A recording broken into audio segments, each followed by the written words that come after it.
Traumatized by the shockwaves of Pearl Harbor, one very pregnant woman in Baltimore could only take so much.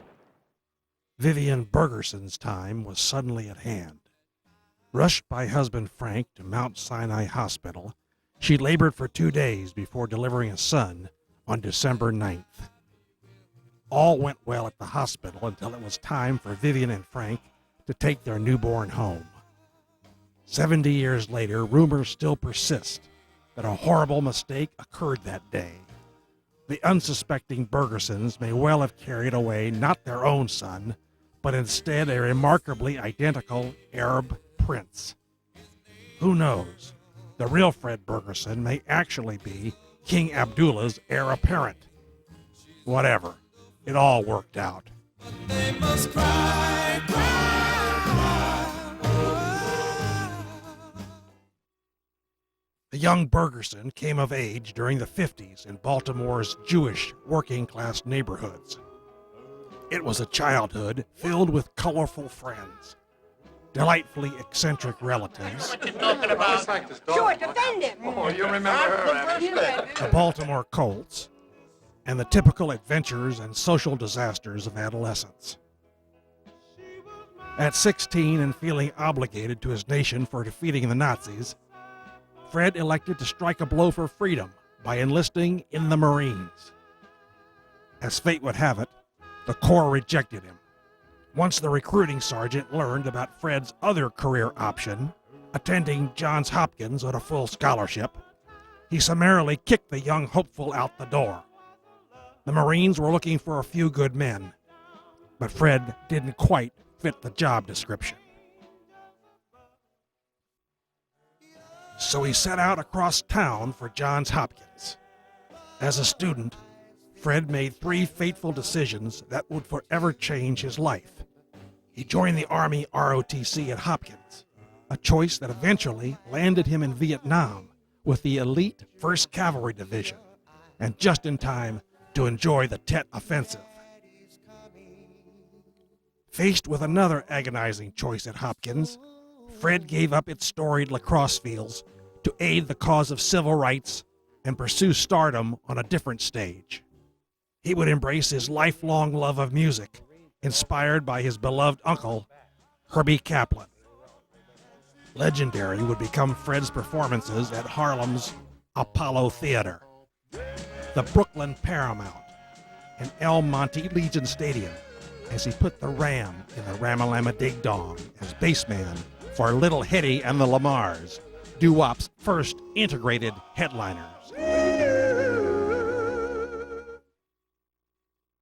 But then one day something happened, something that changed everything. Fred fell hopelessly in love, so much so that he willingly gave up the stage for the woman of his dreams, the love of his life.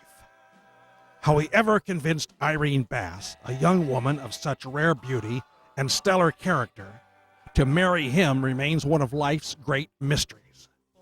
No one, not friends, not family, and certainly not his formidable sister-in-law, have ever quite figured out just how this guy got so lucky. But lucky he was when Renee married him in 1962. Their children's births bookended Fred's combat tour in Vietnam. Heather arrived in 1967, and Philip 2 years later.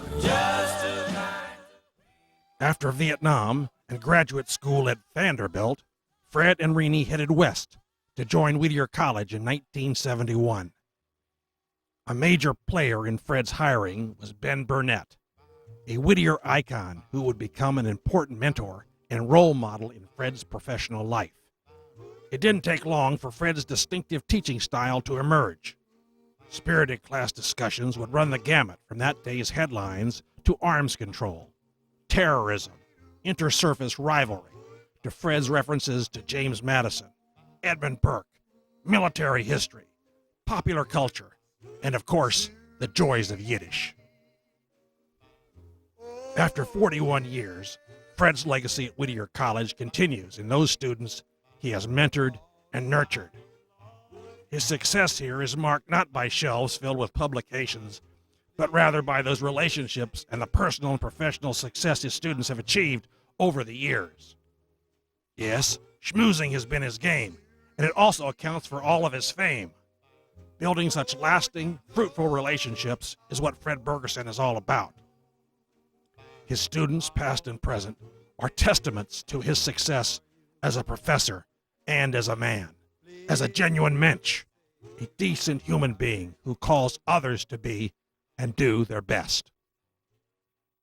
There's the Jewish notion of tikkun olam, repair of the world, in which we all have an obligation to try to make the world better by repairing some of the disrepair that exists in the world. And I do indeed serve a preacher's function and try to make clear to my students that they have a civic obligation to do what I don't always do, but what we all should think about, trying to make the world better by right conduct and caring for others as individuals. So what does the future hold for this bright-eyed Jewish boy from Baltimore who made good? He'll tell you he already has a wonderful wife, exceptional children, and perfect grandchildren.